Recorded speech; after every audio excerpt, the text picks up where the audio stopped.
Lions. They're fierce, they're brave, and they're leaders of their pride.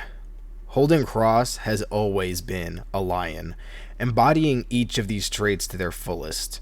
Few dare to face this lion in combat, and fewer survive their encounter.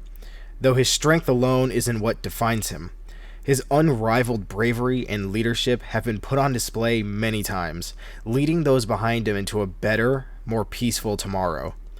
At least, that's always been his intention. However, Holden made a grave mistake. He became a demon that haunts him to this day.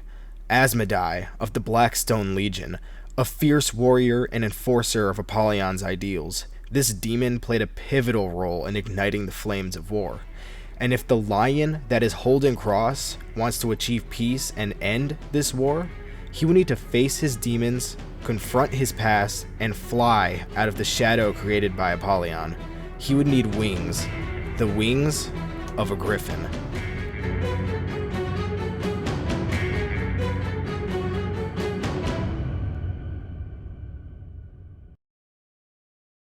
Holden Cross was a Blackstone Legion lawbringer of Ashfeld, and with this, he would take certain oaths, binding him to his duties. Holden truly believes in upholding these oaths. He wishes only to protect his homeland and prevent as much bloodshed of its people as he can. Even when breaching the gates of the Iron Legion, Holden gives Daubeny the chance to surrender and spare his men twice.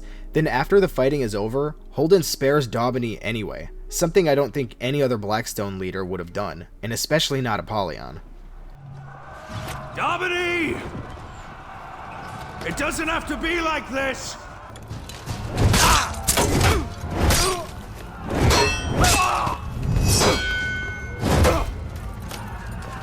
Stop! Daubeny! Daubeny! Show yourself!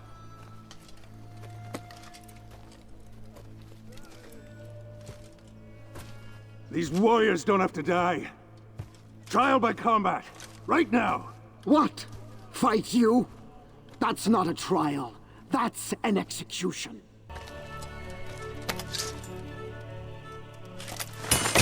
We're finished here. He doesn't want to kill any more of his people than he needs to. Though he sees Daubeny and the Iron Legion as weak and unfit to lead Ashfeld and the Knights, he doesn't believe it warrants their death. All he wants to achieve is a better world for his people, one where the Knights of Ashfeld stand atop the food chain. Holden was willing to follow Apollyon and her methods because he saw the strength of the Blackstone Legion she led as the best thing for Ashfeld.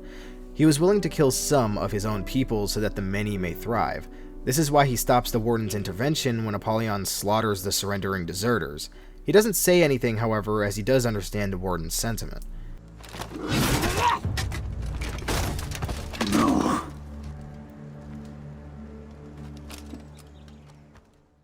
But in this moment, Holden is willing to go along with the methods of Apollyon, thinking that this would one day lead to a new, stronger, unified Ashfeld.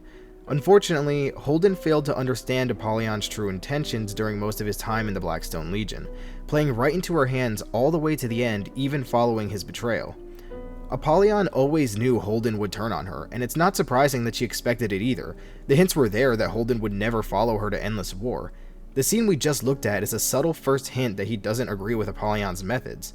The next scene just makes it obvious that Holden never fully understood Apollyon's real goal. While executing some Vikings, Holden is left confused when Apollyon decides to spare one, even praising him for his achievements on the battlefield.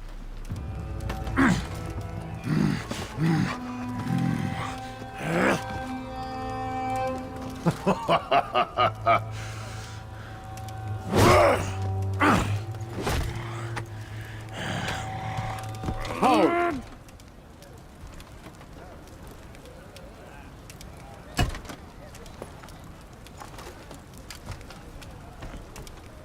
Master, this beast killed at least 40 soldiers, including Davis.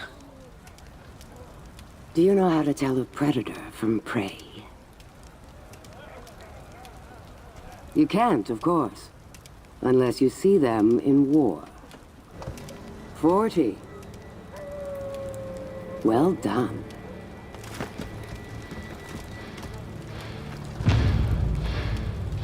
I had thought that her laws of selection only applied to us. He had thought that her laws of selection only applied to the knights. This line says a lot about Holden. The obvious is that it shows he didn't fully understand her goals or why she does what she does. However, it also shows that he did really believe in her cause and that what she was doing was for the betterment of Ashfeld and its people. Holden was never malicious with his alignment with the Blackstone Legion. He genuinely wanted to build a better future for Ashfeld. Holden didn't know what Apollyon was plotting until it was too late, and when he finally realized his mistake, finally realizing that Apollyon isn't who he thought she was, he did what he thought was best for his people. He turned his back on her and attempted to prevent her plan from coming to fruition. He put his oaths, duties, and honor first, leading the Iron Legion to fight against her. Unfortunately for Holden, Apollyon was waiting for this to happen. She always knew Holden would turn on her. It's exactly what she wanted.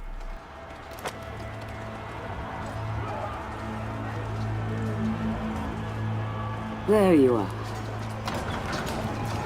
And what are you doing, Holden?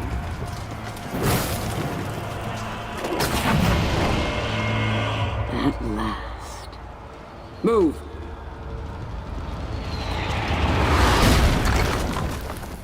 Holden was always going to make this choice. His ideals, oaths, and goals were always going to force him into this decision eventually. Apollyon knew this likely from the moment she recruited him, and on the small chance she didn't, the clues were there for her to piece together early. Though, despite Holden's best efforts, it was too late. Apollyon got the war she wanted, and for at least the next 7 years, peace wouldn't even be a thought in the minds of the factions. But at the first possibility of peace, guess who's there to try? Why did you call us here, Cross? I didn't. I was sent by the new Lord Warden. To make amends.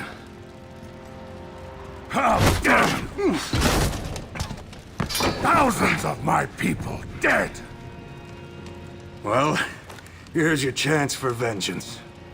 We've shared our stories, like your Lord Warden requested. Now, why are we here? Peace. Though Holden was sent by the Lord Warden, meaning he didn't orchestrate the meetup or chose to talk, there's a reason the Lord Warden sent him specifically, despite his extremely close ties to Apollyon and the Blackstone Legion. Remember, Cross was Apollyon's second in command. This, on paper, means he was her most trusted follower. However, I don't believe this to be why she chose Cross as her second. Clearly, she knew he'd turn on her eventually, so she didn't put him there because he fully believed in her ideals. I believe she chose him as her second because it would turn the knights against him later. I'll get back to this point in a bit, but the Lord Warden understood Holden Cross enough to know that he truly does want peace. He knows Holden only ever meant well for his people and that he'll do whatever it takes to make things better. Holden is aware and willing to die for this cause too, saying as much in this meeting. Is this how it starts?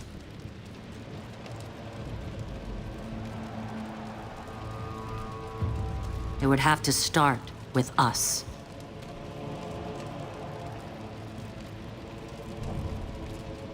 We will die in this attempt. You know that. But it would make a worthy tale. This scene would mark the end of For Honor's story mode and the beginning of Holden's journey into becoming Gryphon.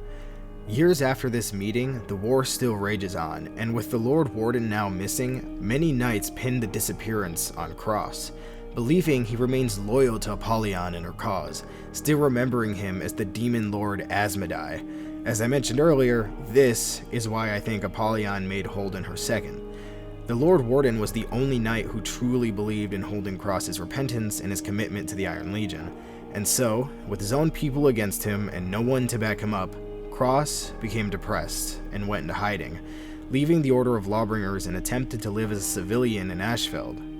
Until one day, a Nusha mercenary, Lin Yao, would recruit Holden into her guild, and together they would travel across Heathmoor. Some of you have known me under other names. like the name of some callous demon, or the name of a foolish knight. Yet today, I have another name. It was given to me by people who could have left me to die. But instead, they taught me the true meaning of courage. During their travels, many people among the factions still hated Asmodai. Knights, Vikings, and samurai, all unwilling to trust or forgive Holden for his part in creating the war. It took over a decade of traveling, learning, and fighting under the various factions for Holden to finally regain the trust of Heathmoor. The demon Asmodai was no more, and the lion that is Holden Cross had sprouted his wings and flew out of the shadow of his past. He had become something new, a symbol of hope and peace for Heathmoor. He had become Gryphon. After some hesitancy, Cross would not just join, but lead the Chimera Alliance to fight against and one day put an end to the Order of Horkos. Gryphon is now the single largest symbol of peace in Heathmoor. From the demon Asmodai of the Blackstone Legion to the soaring symbol of hope and peace, Gryphon has remained a fierce, brave, and loyal leader, seeking only to do what's best for his people. Holden Cross is, and always has been, a lion. Holden Cross is up there with Apollyon in terms of how well he's written. Really, I believe he and Apollyon are the two best characters to come out of For Honor, and though the lore has drastically declined since the start of Horkos and Chimera, it's nice to see Holden's story come full circle and become the quote-unquote hero of For Honor. The setup for Gryphon was clearly always there, and Holden has a memorable story and redemption arc that sets him apart from the rest of the characters in For Honor. And ironically, I believe Holden and Apollyon are mirrors of each other. Both traveled Heathmoor to understand the factions better, both are ferocious warriors and incredible leaders, and both are willing to die for the cause they believe in. They are polar opposites of each other, yet they're the same. It's an amazing and unexpected dynamic from a game like this, and it unfortunately flies under the radar in the wider gaming community due to the game's style and Ubisoft's notoriety. And with that, I hope this video brings light to the incredible redemption story of Holden Cross, the demon lion turned Gryphon. I also hope you guys enjoyed today's video. I've been working hard to improve these videos, and I try to take any and all advice from the comments to make them better. I also plan to take a slight break from For Honor videos and will shift my focus to another game series that I love, Mortal Kombat. So if you guys did enjoy today's video and want to see more just like it, please leave a like, subscribe, hit the notification bell so you never miss an upload, all of which helps the channel a ton and is greatly appreciated. And even though I'll be taking a hiatus from For Honor for a little bit and focusing on Mortal Kombat, doesn't mean I will never come back to For Honor. I do plan on coming back eventually. But that being said, also, don't forget to check out the second channel where I post gameplay, rants, and other random stuff I want to make. So, link is in the description and on the card on the screen right now. Also, special thanks to my members, also on the screen right now.